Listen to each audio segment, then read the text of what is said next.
내가 이방인인 너희에게 말하노라. 내가 이방인의 사도인 만큼 내 직분을 영광스럽게 여기노니 이는 혹 내 고륙을 나무쪼록 희귀하게 하여 그들 중에서 얼마를 구원하려 함이라. 그들을 버리는 것이 세상의 화목이 되거든 그 받아들이는 것이 죽은 자 가운데서 살아나는 것이 아니면 무엇이리요?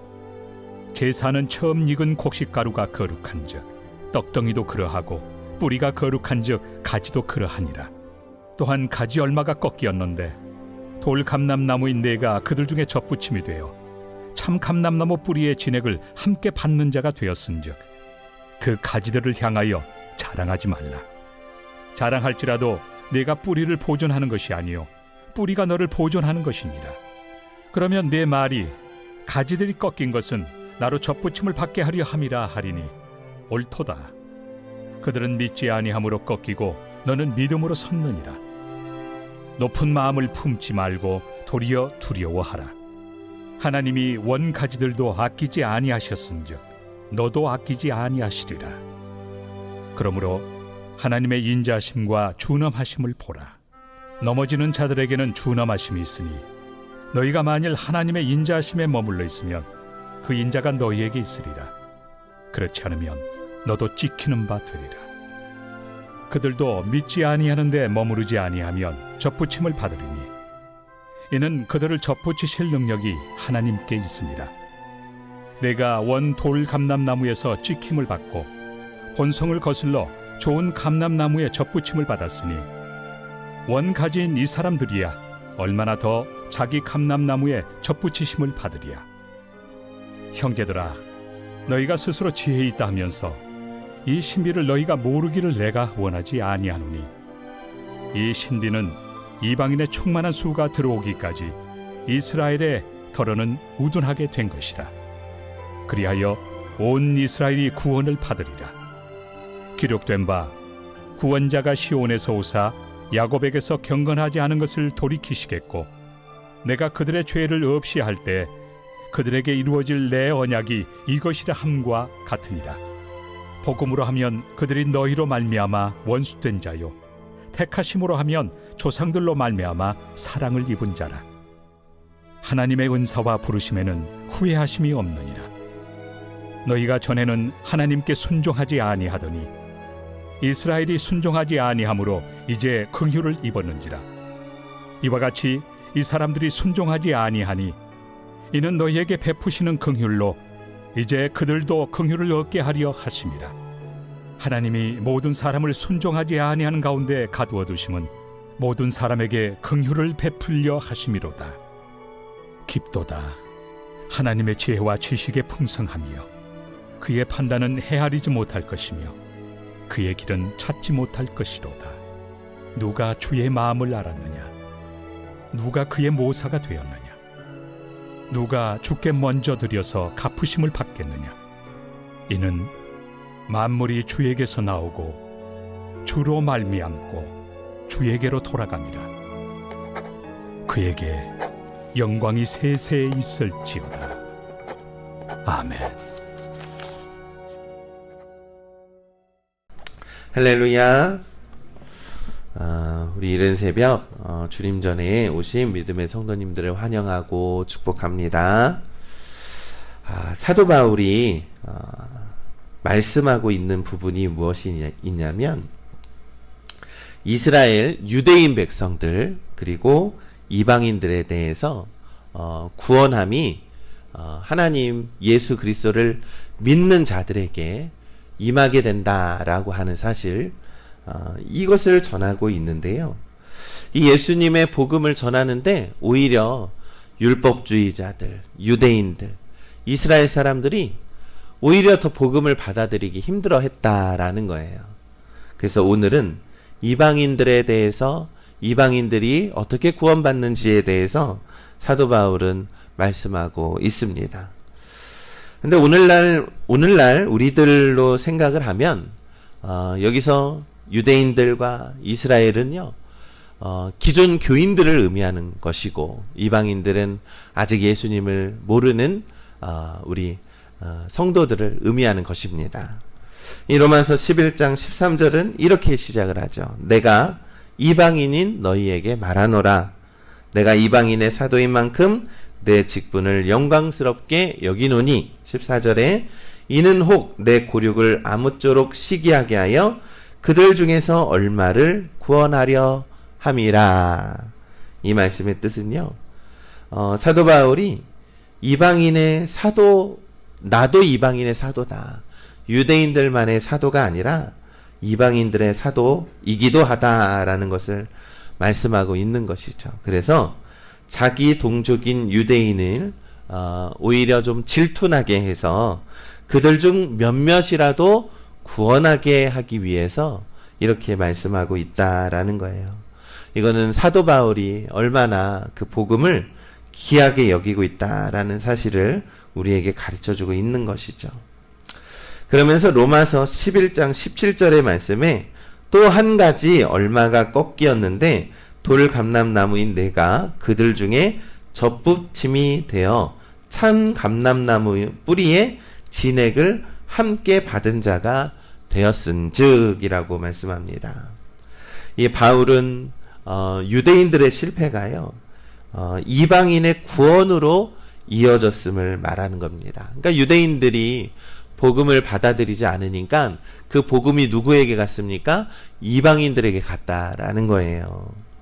그래서 유대인들은 넘어짐으로 인해서 이 복음이 이방인들에게 흘러갔다라는 겁니다. 그래서 그 이방인을 젖붙임 당한 가지로 이렇게 표현을 하고 있는 것이죠. 여러분, 우리가 성경에서 예수님께서 나는 포도나무요, 우리는 뭐라고 했습니까? 가지라고 했습니다. 그러니까 원래 붙어있던 가지가 사라지고 새로운 가지를 이렇게 젖붙였다라는 것입니다. 그래서 마치 감람나무 가지에서 일부가 잘리고 들 감람나무인 이방인이 젖붙임을 받은 그러한 비유를 사도 바울이 하고 있다라는 것입니다. 그런데 여기서 중요한 영적인 교훈이 있습니다. 바울은 이방인에게 교만하지 말고 두려워할 것을 당부합니다. 젖붙임 받았다고 해서 본래의 가지를 무시하거나 스스를 높이는 것이 아니다라고 하는 것이죠. 20절에 내가 믿음으로 섰으니 높은 마음을 품지 말고 도리어 두려워하라 라는 겁니다. 여러분, 신앙과 믿음이라는 것은 이렇습니다. 우리가 신앙과 믿음을 가졌다라고 해서 우월하다라고 생각하는 것이 아니라 늘 겸손하고 하나님 앞에서 두려워할 줄 아는 것이 바로 신앙과 믿음이라는 것이죠. 왜냐하면 구원의 은혜는요, 우리의 공로가 아니기 때문입니다. 우리가 아무리 뭐를 한다고 해서 구원받는 것이 아니라요, 구원의 전적인 선택은 하나님께 있다라는 사실입니다. 그래서 하나님께서는 본래 가지도 아끼지 않으셨기에 젖붙임 받은 가지 또한 자만하면 언제든지 꺾임 받을 수 있다라는 것입니다. 이는 구원이 우리의 선행이나 이 정체성에 근거하지 않고 오직 하나님의 은혜로 말미암아 우리에게 주어진다라는 사실을 우리는 믿는 것입니다. 넘어지는 자에게는 엄하심이, 붙어있는 자에게는 인자하심이 있으나 그 인자하심에 머물러야 한다라는 조건을 사도 바울은 22절에서 말씀하고 있는 것이죠. 우리 사랑하는 믿음의 성도 여러분, 우리가 하나님의 은혜 안에 거하시기를 간절히 소망합니다. 끝까지 우리가 믿음을 지켜서요, 순종하는 삶을 살아가는 겁니다. 예수님은 포도나무라고 했고 우리는 가지라고 했잖아요. 그러니까 예수님께 꼭 붙어 있어가지고 우리가 귀한 열매를 맺기까지, 열매를 맺었는데 그 가지를 꺾을 수 있겠습니까? 그러니 우리가 열매를 맺는 삶을 살아가시기를 간절히 소망합니다. 로마서 11장 23절과 24절의 말씀을 들어서 사도 바울은 또 이렇게 말씀해요. 유대인들도 믿음으로 돌아오면 다시 젖붙일 수 있다라는 것이죠. 유대인들이 죄로 인해서 하나님과 멀어졌다라고 해도 다시 예수 그리스도를 믿기만 하면 그 나무에 젖붙임 당할 수 있다라는 것입니다. 23절과 24절의 말씀을 보니까 그들도 믿지 아니하는데 머무르지 아니하면 접붙임을 받으리니 이는 그들을 접붙이실 능력이 하나님께 있음이라. 아멘. 그렇습니다. 하나님은요, 우리를 접붙일 수 있습니다. 하나님의 회복과 구원의 은혜가 우리 모두들에게 열려 있다라는 겁니다. 그러니 우리가 누구든지 주 예수 그리스도를 믿기만 하면 하나님의 구원의 계획에 우리가 들어갈 수 있다라는 사실을 우리는 믿습니다. 우리 믿음의 성도 여러분, 우리는 들 감람나무 가지처럼 본래 하나님의 구원의 밖에 있었지만 이 예수 그리스도를 믿음으로 어떻게 됐습니까? 접붙임을 당했다라는 것이죠. 이 은혜는 자랑의 이유가 아닙니다. 겸손의 이유입니다. 그래서 우리는 두려움으로 은혜를 붙들고 하나님의 인자하심 안에 거하면서 넘어지지 않도록 날마다 깨어서 좋은 열매 맺도록 예수님께 꼭 붙어있는 우리 믿음의 성도들 되시기를 간절히 소망합니다. 또 사도 바울은 로마서 11장 25절에 또 이와 같이 말씀합니다. 형제들아, 너희가 스스로 지혜 있다 하면서 이 신비를 모르기에 내가 원하지 아니하노니라고 시작을 합니다.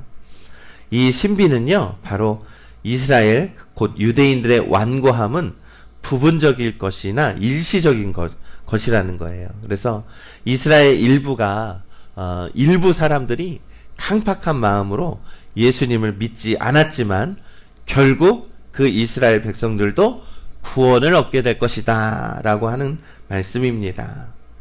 이 말씀은 하나님의 구원이 다시금 또 유대인에게 시작되었다라는 겁니다. 이방인에게 흘러 들어갔다가 또 이방인들도 구원받으니까 이젠 그 이방인들로 하여금 또 유대인들도 그 구원의 길이 또 열리게 된다라는 겁니다.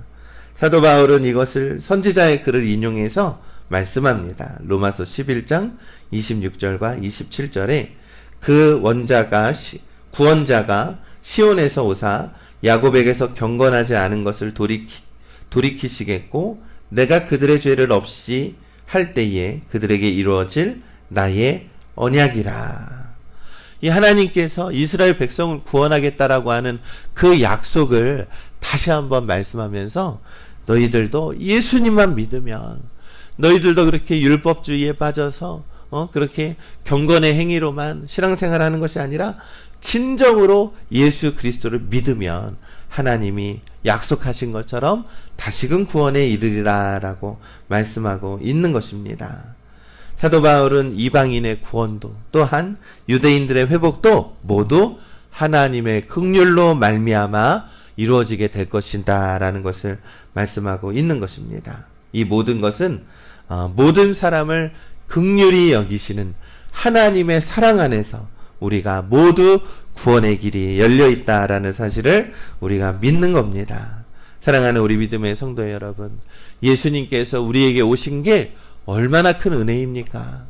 여러분, 예수님께서 우리를 위해서 십자가에 달려 죽으시고 다시 부활하신 게 얼마나 큰 은혜입니까? 그것으로 인해서 우리는 이렇게 하나님의 구원받는 하나님의 거룩한 백성이 되었음을 우리는 믿는 것입니다. 이렇게 사도 바울이 그것을 생각하니까 너무 감격에 찬 것입니다.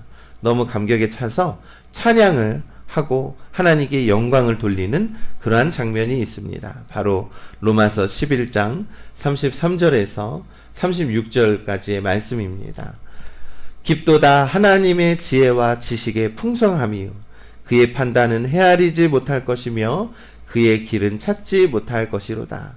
누가 주의 마음을 알았느냐? 누가 그의 모사가 되었느냐? 누가 주께 먼저 드려서 갚으심을 받겠느냐? 이는 만물이 주에게서 나오고 주로 말미암고 주에게로 돌아감이라. 그에게 영광이 세세에 있을지어다. 아멘. 이 사도 바울이요, 이렇게 감격해서 하나님께 찬양을 하고 있다라는 겁니다. 이 찬양은 단지 시적인 표현이 아니지요. 하나님의 계획은 우리의 생각과 이해를 완전히 뛰어넘어서요, 오직 믿음을 받아들이는 자들에게, 오직 주 예수 그리스도를 받아들이는 자들에게 이러한 구원의 은혜가 있다라는 사실을 믿는 것입니다. 사랑하는 우리 믿음의 성도 여러분, 이 유대인의 부족함 때문에 이 이방인이 구원을 얻고, 그리고 또다시 유대인이 회복이라고 하는 하나님의 구원의 역사는 우리에게 하나님의 높으시고 크신 뜻을 우리에게 가르쳐주고 있습니다. 하나님은요, 언제나 크고 넉넉하고 사랑의 마음으로 우리를 바라보고 계십니다. 그러니 우리가요, 예수님께 꼭 붙어 있는 가지로서 살아가면서 귀한 열매를 맺으시기를 우리 주님의 이름으로 간절히 축원합니다.